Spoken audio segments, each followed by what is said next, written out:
Bueno, pues nada, hoy nos hemos tenido que adaptar a las circunstancias porque donde habitualmente hacemos las lecturas, hoy era imposible, entonces estamos aquí al aire libre, lo mismo que en la Academia de Platón, manteniendo las distancias, que se hacía también al aire libre, y hoy vamos a conmemorar el Día de las Letras Gallegas y por tanto pues leeremos textos de autores gallegos, aunque algunos puedan ser en castellano, no importa, pero que sean gallegos al menos los autores.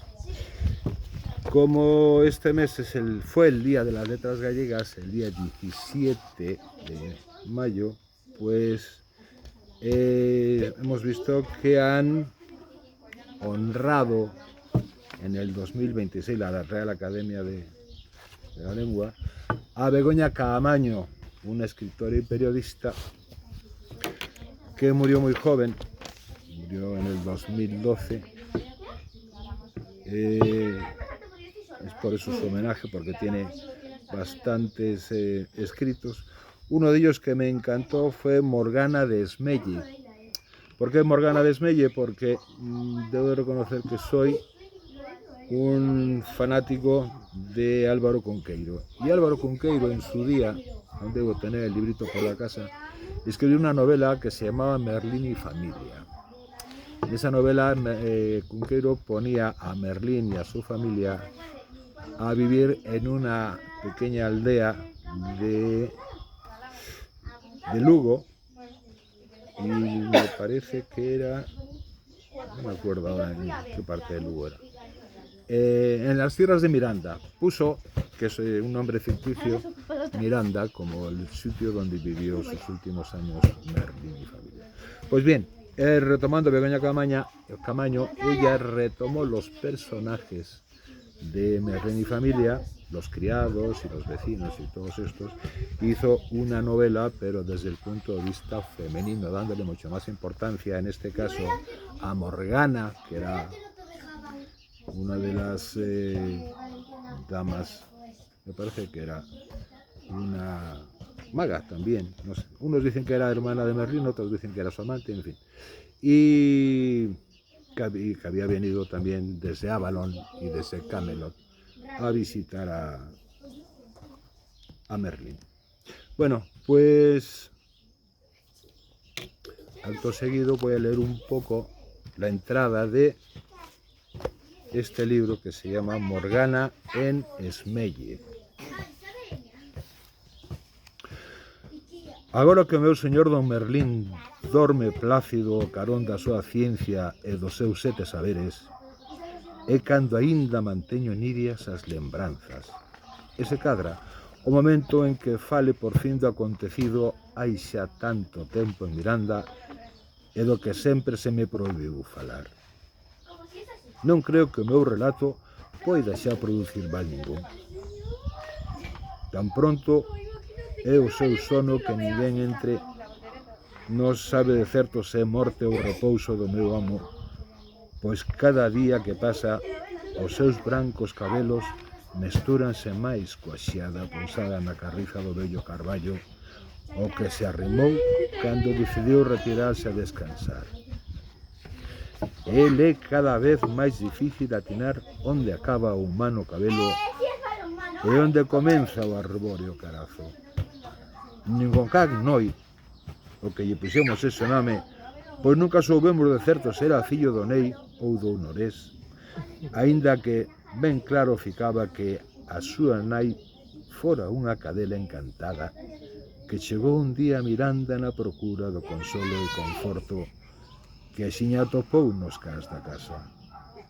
Nin o Noi, digo, era quen se distinguira árbor de home, malia fora avezado no olfato e ser criado pola man do meu amo. Pois así como rematou de expulsalo coa última contracción do parto, rompeu o meigallo da cadela e coa humana figura recuperada botou a correr polo camiño de Belvís, sen lles facer caso nin os laios miúdos do seu cadelo, nin os ouveos doentes do Nei e do Norés, que suxeitos pola man forte de Xosé do Cairo non poideron correr e folgar detrás dela como fixeran durante os seus meses de cadela encantada. Tamén co tempo, as roupas mouras coas que o meu señor Merlín se internou aquel último día na fraga de Esmelle deviñeron pardas e acastañadas, que non hai xa quen sexa capaz de as distinguir da codia do carballo, e ele que se por veces se semella notalo respirar. A súa inmobilidade é tal que ata un pin-pin fixo o seu niño onde antes estaba o cóbado esquerdo do meu amo, e dende ali canta confiado, desmentindo o traizoeiro do chasco. Agora pois que el dorma así, que a miña pobre señora Xenebra toleou de tanto bordar no pano e xa non atende a razóns humás, que xa a Marcelina morreu de vella e que eu mesmo non lembro xa cantos anos pasaron dende a Pascua en que, coa pucha na man, cheguei á porta do meu señor Merlín. Agora que xa ninguén lle poden facer mal as miñas lembranzas, é momento de que fale aquí do extraño sucedido que aconteceu nunha noite de Tebrón e que tivo toda a casa de Miranda conmocionada durante semanas. Foi asunto tan grave que, como dixen antes, del se nos prohibiu falar durante anos, como se tal nos acontecese. Mais que despertou en mí unha fonda curiosidade que por primeira vez se me deu a maxina en pensar que nin o meu amo fora sempre tan sabido e valoroso, nin a miña señora Xenebra tan doce e xentil. Foi, como decía, nunha noite que nin os cans paran, aínda que nunca entendín moi ben por que lles chamaban así as noites frías e de treguada cando os cans son animais de tan doce e quente compañía. Dende as xanelas da casa de Miranda só se vía a cortina de auga caendo pesada aos cachóns. Mais aló, nada. Non había horizonte nin tan sequera era posible aviscar as luces do pazo de Belvís, que tamén se miraban de cotío. Era tan pecha a noite e tan nesta a choiva que teño para min que nin o luceiro, o paraugas prodixioso do bispo de París, serviría para escorrentar tebras tan mouras. Só cando un lóstrego esnaquizaba o ceo se podía enxergar algo do que fora había, aínda que era mellor non facelo, de tan fantasmagórica e espectral como deviñera a paisaxe polo común tan amável e coñecida. Foi nun deses lustros cando a vin por primeira vez. Tiño o cabelo máis negro que a noite e a pel máis branca que a miña señora Xenebra. Tal semellaría unha criatura do alén, un ser vido do monte, da morte, de non ser polos xestos ser sereno e a mirada limpa que mantiña firme como se me ollase, mentras enfilaba cara á porta da casa. A súa imaxe desapareceu canda a luzada, e por moito que fretei os ollos e me esforcei en buscar ben a súa silueta desde este lado da ventá, as tebras e a chuvia volveran cubrir todo como pano mouro, que só o meu nariz se reflectía no vidro, máis espello que nunca pola auga. E nesas estaba tentando aviscar de novo a presenza de tan senlleira dama, imaginando xa que en que sería unha visión real ou cousa imaginada, cando o Nei e o Norés, que ata daquela repousaban o carón do forno, ergueron as orellas e en carreiriña mansa e leda chegáronse á porta da casa e ali comenzaron a se alaiaren vainos, como pedindo que alguén lle abrise a porta para poder sair a recibir a persoa que estimaban que tal facían cando sentían chegar a noite o Xosé do Cairo, a quen gustaban de recibiren no camiño e acompañaren os últimos pasos cara a casa.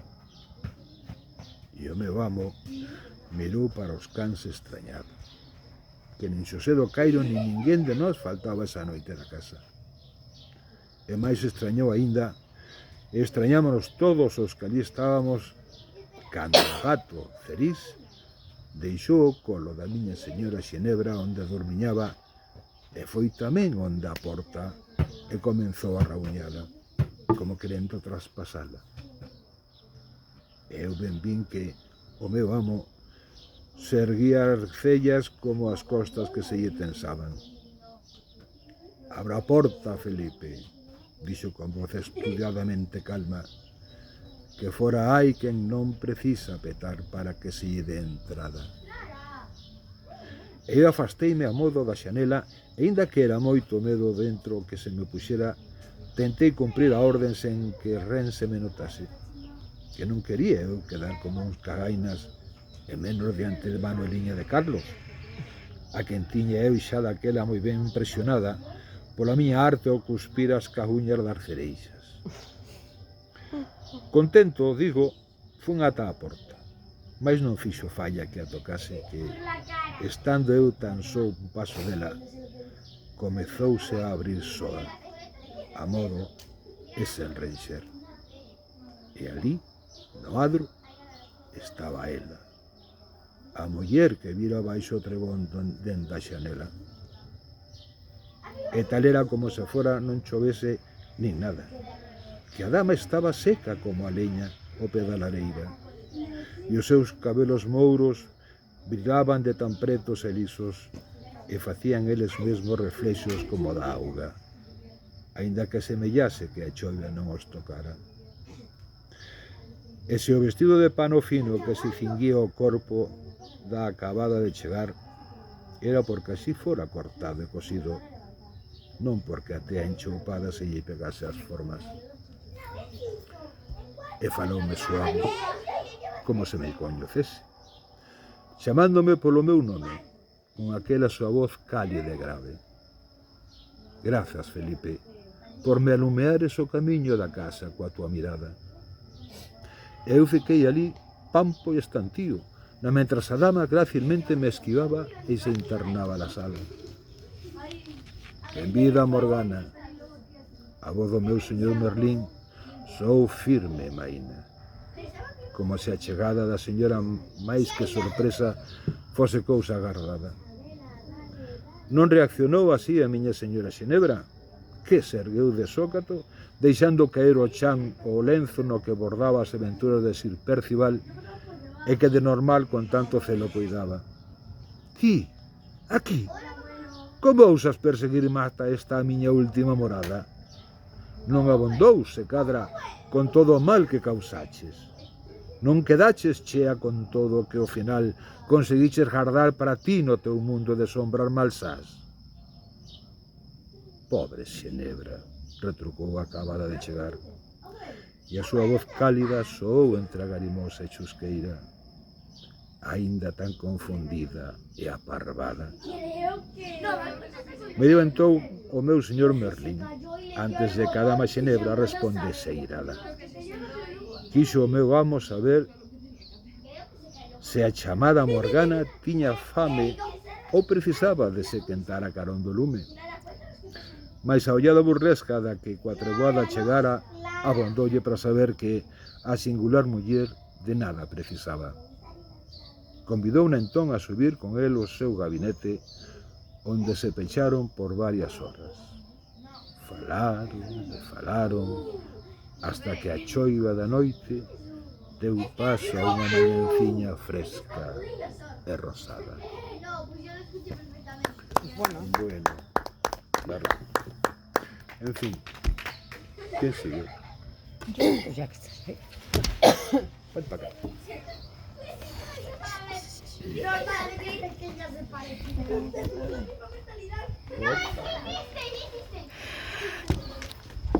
En total no se ve nada.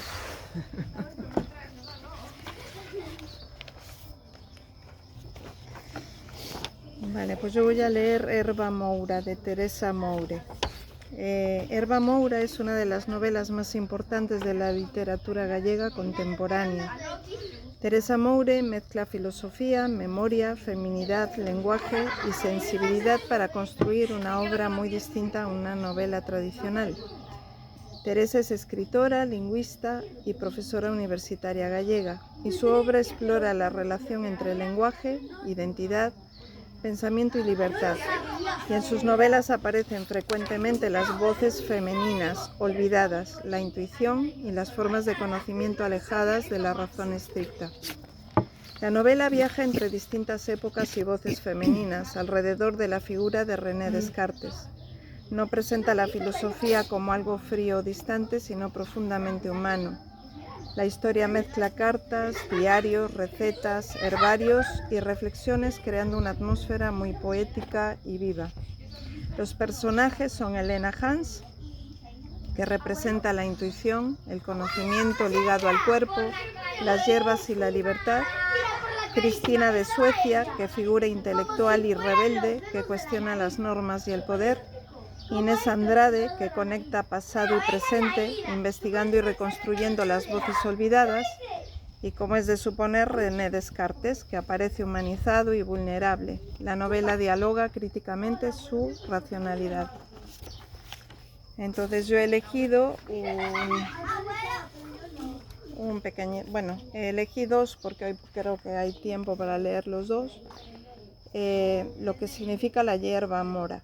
Entonces, de lo que encontró Inés cuando visitó el Arca del Desván, Inés inicia el recetario de la hierba mora, Solanum nigrum.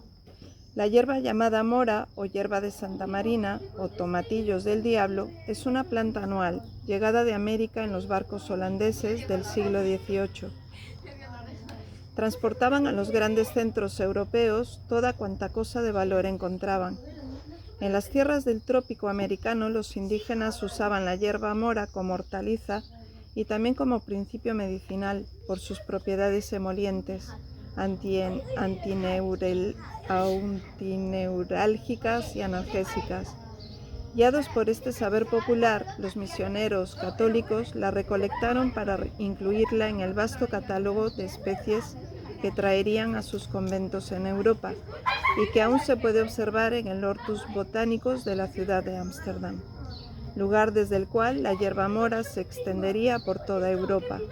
A juzgar por los variados nombres que recibe en cada país: el solano negro, la tomaquera del diable, la morella negra, la tomata borda, moreno velar, herba moira, black nightshade, morella noir o choiseul nachchatem.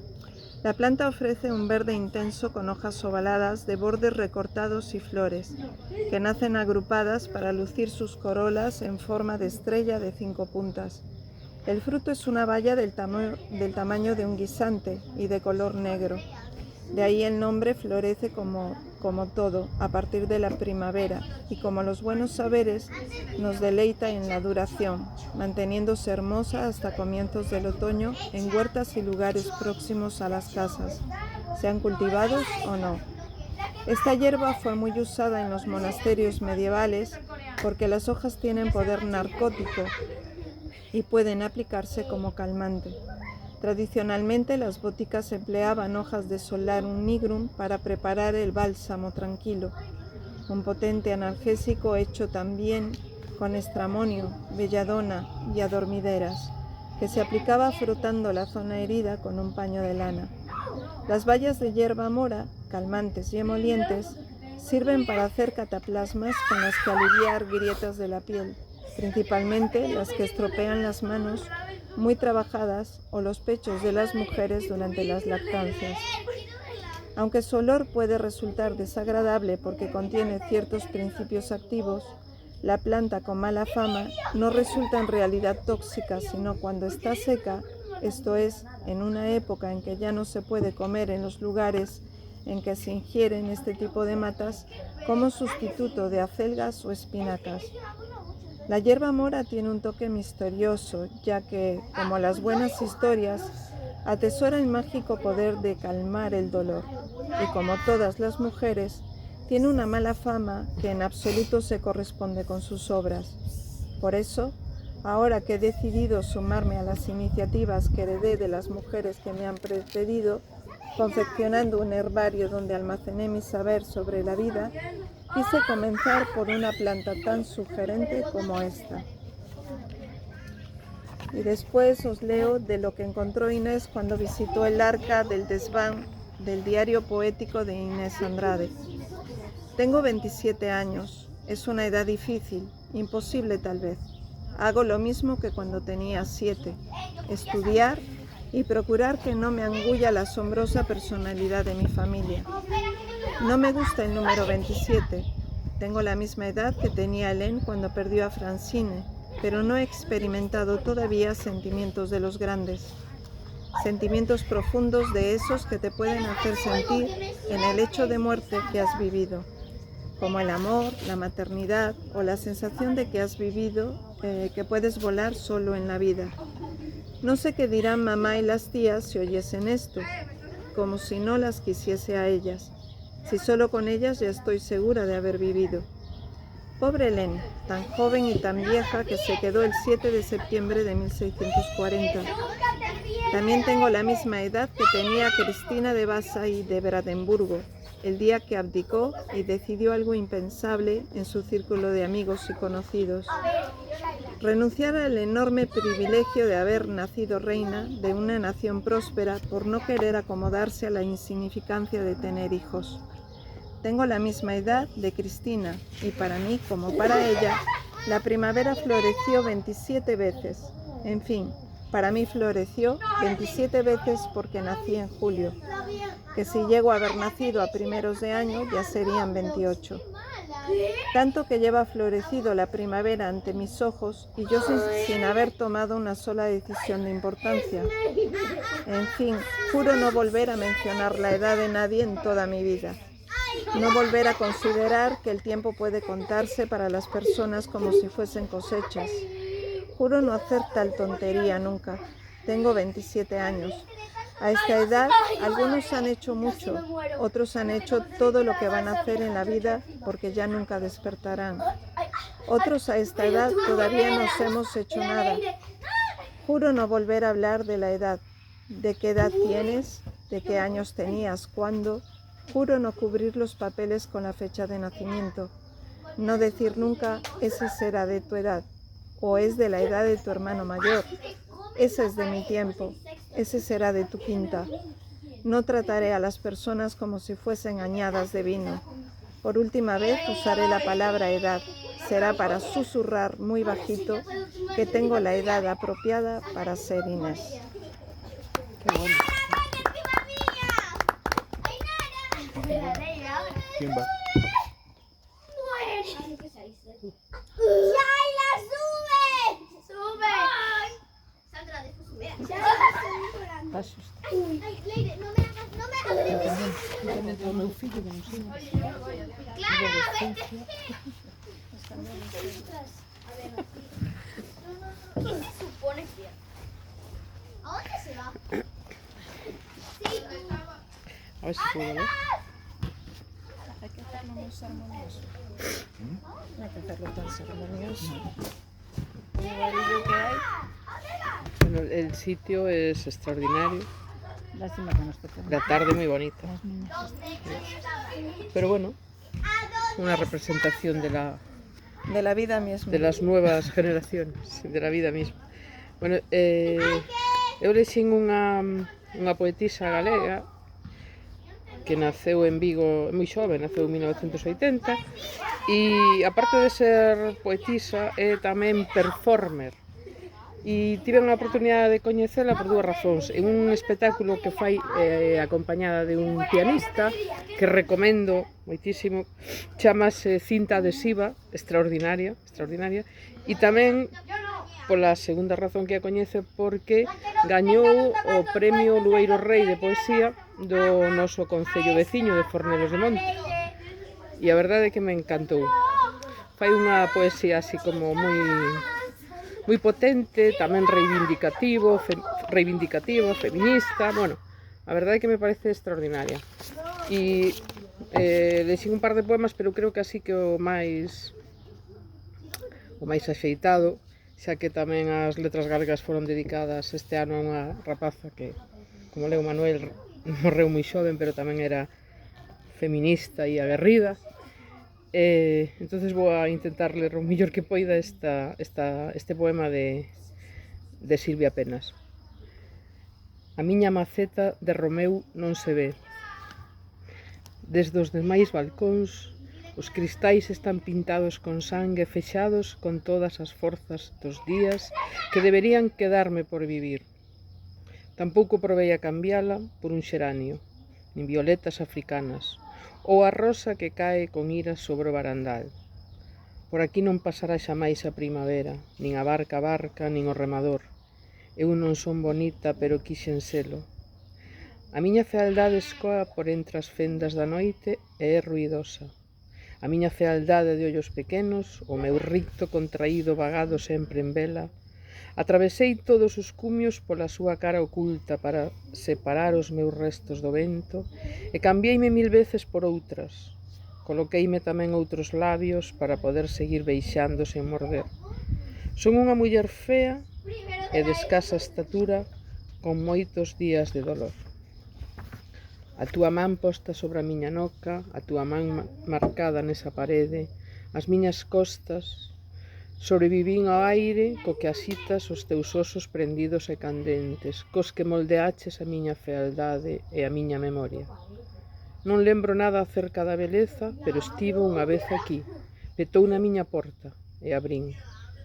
Fun unha muller bonita no lintel da porta, pero despois pasou o tempo. É dun libro que se titula Fronteira Paraíso, que o editou en 2018.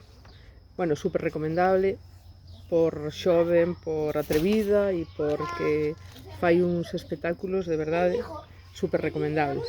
Cando teñades oportunidade non deixedes de ir a ver. Silvia Penas. Gracias. ¿Dónde vive? Vigo, es fantástico. E ademais adopta, según o espectáculo que fai, acomoda o seu físico ao personaxe. E en un espectáculo que fixo en Soutomaior, no Castelo de Soutomaior, na Praza de Armas, se dice, non? Estaba vestida de Marilyn Monroe. Bueno, coa Orquesta Clásica de Vigo, un privilexio total, o sea, super recomendable, encanta. Pues habrá que ir a verla. Eu contratala polo Concello tamén. Polo desconto que lelas. Pola da Lama. Bueno, eu vou ler aquí, trouxeronme un texto de Ledicia Costa, xa que hoy iba a ler algo de Manuel Oureiro, pero Que había elegido Blanca Miranda. que había escollido Blanca Que no Miranda. pode estar aquí, entonces. Entonces lémolo en nombre de Blanca e chámase Pel de Cordeiro. Dice todos os nomes do estramonio. Nin o cuarto onde pasaban consulta, nin a cociña donde preparaban os ungüentos, nin siquiera o lugar donde estaba enterrada Mariña eran o seu epicentro. O monte mandaba e Catarina aprendeu isto desde que se mudou a vivir con Elvira. Coñecían cada erva con propiedades curativas, cada semente, cada cortiza de cada árbore. As dúas eran analfabetas, pero dominaban a linguaxe das plantas.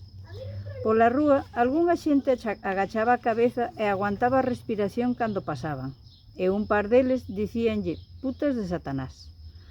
Uns poucos bruxas, malparidas ou mulleres do inferno.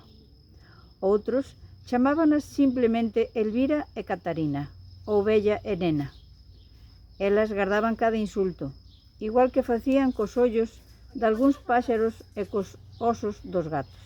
Conservábanos no lugar onde habían que acumular esa clase de cousas para cando chegase o momento, entre arenques, guedellas de pelo e frascos con aires de sapo, doutros animales e mirada fixa que teñen a pezoña. Non articulaban nin chío cando recibían eses ataques, pero memorizaban.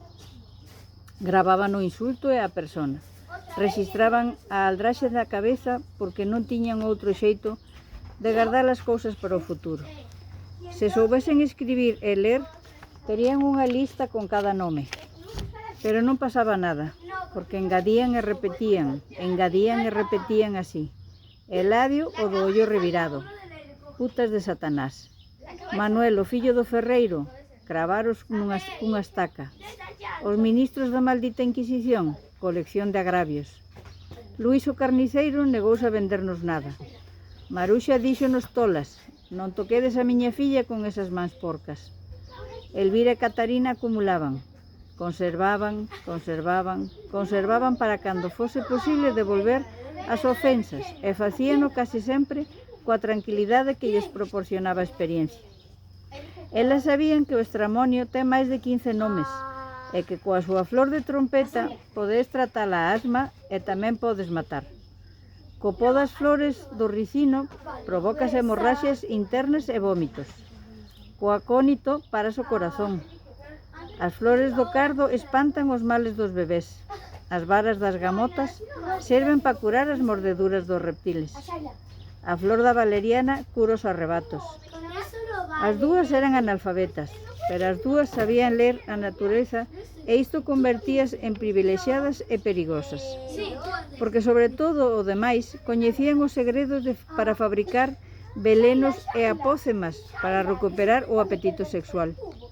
E dormir a morte e o sexo significaba ter un poder infinito.